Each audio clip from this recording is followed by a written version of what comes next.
What is it like being or having a creative personality? I'm gonna talk about that on this video, especially somebody like me. Now, my brain's all over the place up here. First thing I want to say is, how does it feel to be a creative personality?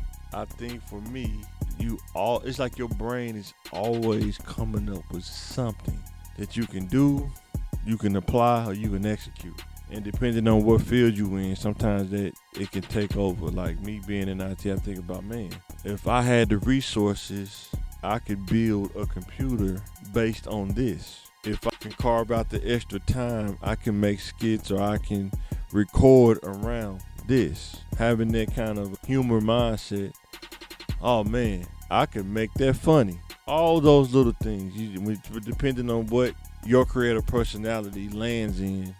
Like I say, I could have been like a poster child of ADD. I think I just learned how to contain it and use it for my advantage. And it's still a gift and a curse at the same time. But what I would say to that kid that's a creative personality is understand that sometimes when you're a creative personality, you have a lot of thoughts that can fly across your brain at one time. And what I would tell that person is, if you got Google in your phone, it's called Google Keep. You can type up checkbox and notes, type up those ideas so you don't lose them. Because the thing about people that's creative, I know like me, you will think about something and then in the next 10 minutes you think about something else, and what you thought about 5 minutes ago is gone if you didn't write it down. So that's some of the mindset of a creative personality. Second point is the gift and the curse of being a creative personality. It's a gift because you can create stuff, you can make stuff, come up with stuff from nothing, put it on camera like this. You may make somebody laugh, create some kind of joke, make somebody laugh. You may create a document at work. You may create something for you to do over and over again to make something easier. And the curse of it is you don't think like everybody else, like the normal person. When you're a creative personality, you just don't. I had to learn this about myself. I think about things in analogies. I think about things through different lenses. I think outside the box. I can be optimistic. I can be objective. I can look at something from an objective standpoint and not take a side either way, and learn from it, laugh from it, whatever I need to do to keep it going. But understand, when you're a creative person, that could be a gift and a curse, because a lot of people don't think in a creative way. So sometimes you can feel trapped in your own personality because you're thinking of all these creative things, but not everybody understands or how to do that. And sometimes you can feel like you're in a crowd, but at the same time you're in your own world, if that makes sense. I think a person that's creative will understand that. And then if you're lucky enough to get around other creative people, sometimes that's hard because everybody has schedules, everybody has lives, especially when you're an adult. But if you can ever get around other creative people and you put your minds together, you can come up with those creative things. It's almost kind of like the Avengers. You get 5 or 6 creative people together, now you got something. In Living Color, if anybody ever heard of that, think about all those people that was create humor situations, spoofs, parodies, and had a great TV show in Living Color. Think about that. Next point is being married to a creative personality. My wife is very patient with me. We've been married 13 years, but I think she knows that I just like to create. I like to do things. But I had to learn that when you're a husband, you're a father, you're taking care of your family, you have to prioritize different things.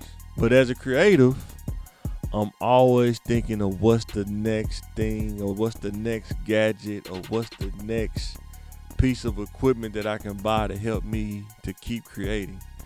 I don't even care about popularity, to be honest. I just make stuff.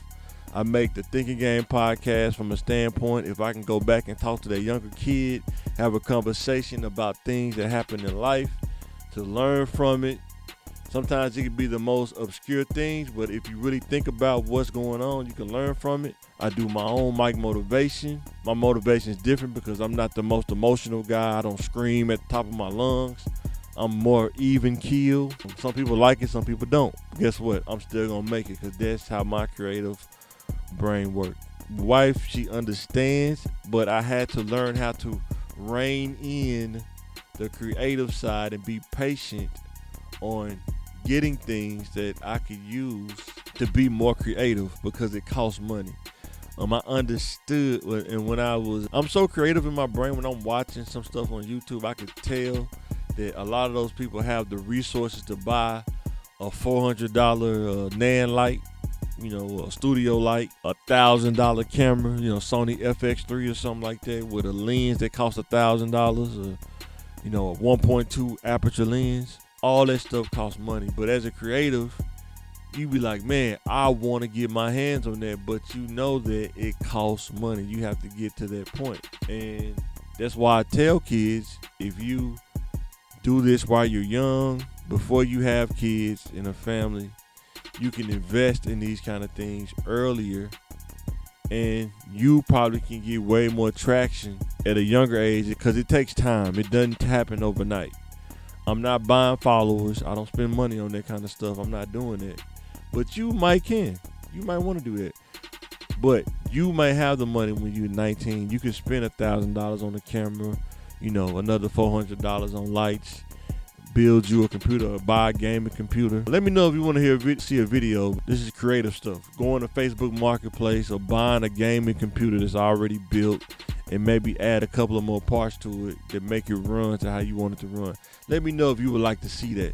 That's the kind of stuff that a creative mind thinks. Instead of buying all the parts and building it one by one, I can just buy a gaming computer from somebody on Facebook Marketplace, add more RAM to it, get the video card I want, and boom, streaming rig right there.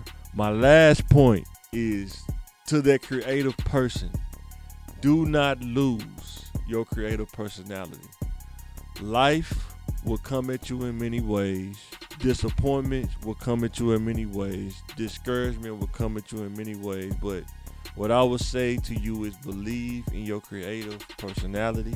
Don't allow life to stifle it. Matter of fact, use it as motivation to be more creative. And you got to have confidence in your creative ability, because a lot of times other people don't think the same way. They don't operate the same way. And they may not understand the creative way of how a personality thinks that's creative. So, with that being said, let me know in the comments what you think. Being a creative personality, even if you're not as popular, because you don't have to be, just make it. If you want to make a podcast, you can do it with your phone. Just make it. Sometimes people struggle with just taking that first step, but I'm telling you, take the first step, second step, and third step. Be creative if you are creative. The more you do it, the more you exercise that muscle, you'll find out that there's more up there that you can create. You just got to get those old ideas out in order for new ones to come in. So with that being said, thanks for watching. Let me know in the comments what you think. Being a creative personality. I'm signing out.